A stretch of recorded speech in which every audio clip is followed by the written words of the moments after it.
तर date time जे आहे ते पण आता आपल्याकडे काही डेट आहे. सपोज की आता हा आपल्याकडे कोणता टेबल आहे, एम्प्लॉई रिव्ह्यूज.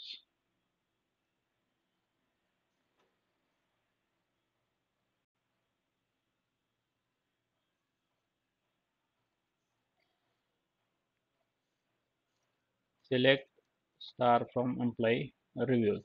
हा एक टेबल आहे आणि याच्यात रिव्ह्यू डेट म्हणून एक कॉलम आहे. याच्यावरती आपल्याला काही ऑपरेशन्स परफॉर्म करायचे. म्हणजे मी फक्त आता याच्यात रिव्ह्यू डेट म्हणून जर रिट्रीव्ह केली आणि मला असं वाटलं की मला याच्यातलं फक्त इयर रिट्रीव्ह करायचं आहे, तर मी इयर पण काढू शकतो. बऱ्याच वेळा रिक्वायरमेंट असते की आपल्याला फक्त इयर रिट्रीव्ह करायचं आहे. मग आता ही रिव्ह्यू डेट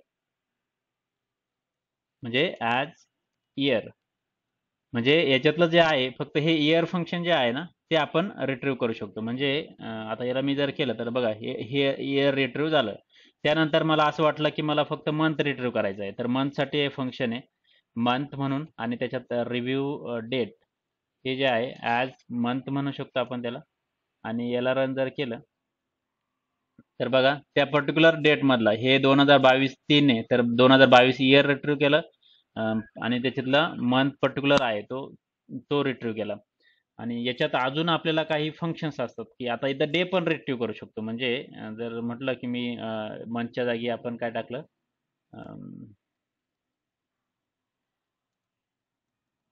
डे, तर आपण रिव्ह्यू डेट हे टाकलं ॲज अ डे.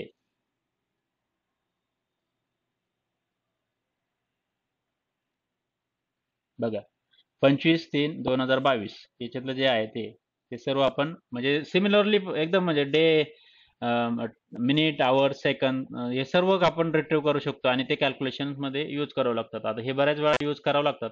अजून काही फंक्शन्स आहे जसे की डेट ॲड करू शकतो आपण. आता डेट ॲड करण्यासाठी एक फंक्शन आहे. आता इथे मी टाकलं होतं ते, म्हणजे पर्टिक्युलर डेटमध्ये म्हणजे रिव्ह्यू डेटमध्ये मला काय करायचं आहे की एक महिना ॲड करायचा आहे.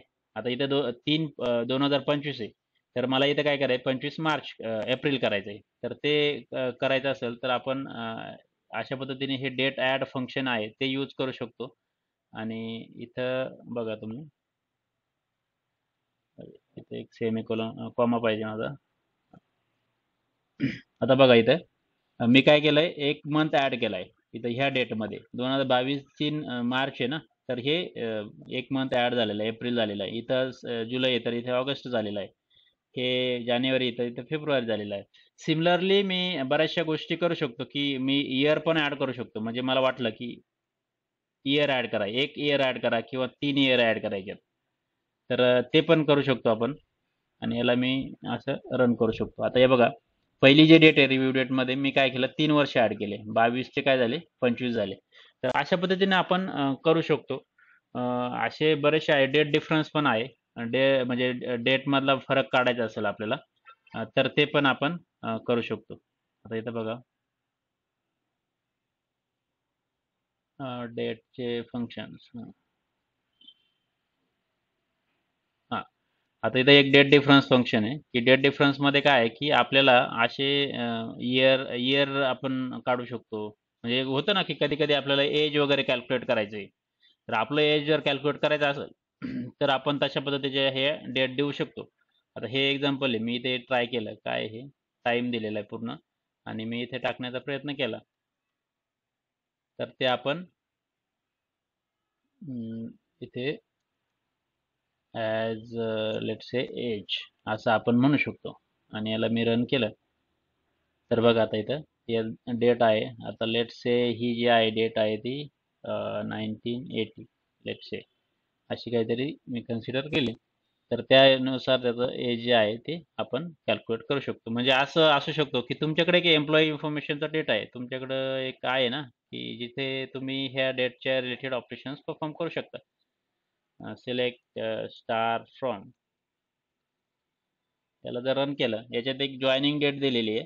मग इयर्स ऑफ एक्सपिरियन्स किंवा टेन्युअर और किंवा एखाद्या ऑर्गनायझेशनमध्ये किती दिवस झाले तर ते कॅल्क्युलेट करण्यासाठी तुम्ही अशा पद्धतीचं एक डेट डिफरन्स करू शकतात. की हे जे आहे ना इथं तुम्ही ॲज इथं काय आहे joining date comma date difference आपण आणि इथे काय देऊ शकतो, इथे देऊ शकतो जॉईनिंग डेट, हे जे आहे कॉलम हा देऊ शकतो आणि इथे आपण देऊ शकतो आजची तारीख. आजची तारीख आणि जॉईनिंग डेट मधला डिफरन्स आपल्याला कॅल्क्युलेट करायचा असेल तर ते आपण इथं देऊ शकतो. त्यानुसार आपल्याला काय होतं की हे एज नाही ॲक्च्युली, याला म्हणू शकतो आपण की number of years in company, अशा पद्धतीचं आपण काढू शकतो. मग 4 वर्ष झाले, 3 वर्ष झाले कोणाला, म्हणजे अशा पद्धतीचं कॅल्क्युलेशन आपल्याला जेव्हा करायचे असतात त्यावेळेस आपण हे डेट डिफरन्स वगैरे करू शकतो. मग इथे इयरच्या ऐवजी मंथ देऊ शकतो, डेज देऊ शकतो, जशी रिक्वायरमेंट असेल तशी. असे भरपूर एक्झाम्पल आहे डेटवरती ऑपरेशन करण्यासाठी आणि हे सर्व तुम्ही आज ट्राय करायचे. बरेचसे एक्झाम्पल्स आहे जे तुम्हाला आले पाहिजे व्यवस्थित, की आपण जेव्हा डेटचा रिलेटेड डेटा असेल तर त्याच्यावर काय काय ऑपरेशन्स करू शकतो. टेक्स्टचा डेटा असेल तर त्यावेळेस काय करू शकतो आणि जो नंबर फॉर्मॅटमध्ये असतो ना, जेव्हा आपल्याला काय कॅल्क्युलेशन्स करायचे असतात. आता नंबर फॉर्मॅटचा मी एक एक्झाम्पल घेतो, की आपल्याला प्रोडक्ट सेल्स ऑर्डर हेडर,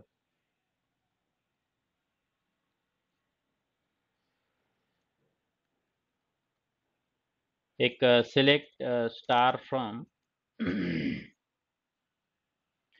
आता इथे एक युनिट प्राइस दिलेली आहे. युनिट याच्यात आपल्याला काही डेटा असेल किंवा हा टेबलमध्ये नाही आहे किंवा सेल्स ऑर्डर हेडरवरती बघूया आपण.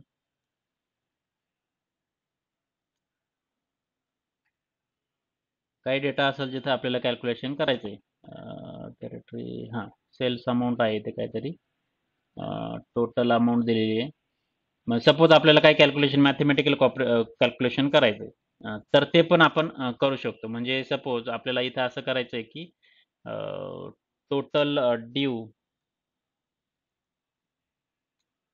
Minus let's say tax amount, असं काहीतरी करायचं आहे. असं करायचं आहे तर आपल्याला मग हे असे मॅथमॅटिकल ऑपरेशन्स आपण करू शकतो. तर असं पण आपण कॅल्क्युलेट करू शकतो. 2 कॉलम असतील तर त्याचं मॅथमॅटिकल म्हणजे तुम्हाला जे काही ऑपरेशन्स करायचे, मायनस, प्लस, मल्टिप्लिकेशन वगैरे असे काही ऑपरेशन्स आपण परफॉर्म करू शकतो आणि त्यावरून आपण हे कॅल्क्युलेशन करू शकतो. तर हे झालं नंबर फॉर्मॅटचं. तर अशा पद्धतीने वेगवेगळे ऑपरेशन्स आपण परफॉर्म करू शकतो. जे काही नंबर्स फॉर्मॅट असेल, टेक्स्ट फॉर्मॅट असेल किंवा डेट फॉर्मॅट असेल. ज्या टाईपचा डेटा असेल त्याच्यावरती जे ऑपरेशन्स परफॉर्म करायचे त्यासाठी एसक्यूएल मध्ये भरपूर फंक्शन्स अवेलेबल आहे. हे थोडेफार टूल स्पेसिफिक चेंज होऊ शकतात. म्हणजे डेट डिफरन्स हे फंक्शन आहे. हे फंक्शन माय एसक्यूएल मध्ये सेम असेलच असं काही नाही. थोडंफार चेंज असू शकतं. त्याला मे बी दुसरं काहीतरी म्हणत असेल. डिफरन्स डेट वगैरे असं काही पण म्हणजे थोडंफार चेंज असू शकतो किंवा सिमिलर पण असू शकेल. पण तुम्हाला जो सिंटॅक्स आहे ना तो माय एसक्यूएलच्या वेबसाईटवर भेटून जाईल की नेमका काय आहे त्याचा. फक्त लक्षात राहू द्या की असे ऑपरेशन्स आपण वेगवेगळे ऑपरेशन्स याच्यावरती परफॉर्म करू शकतो.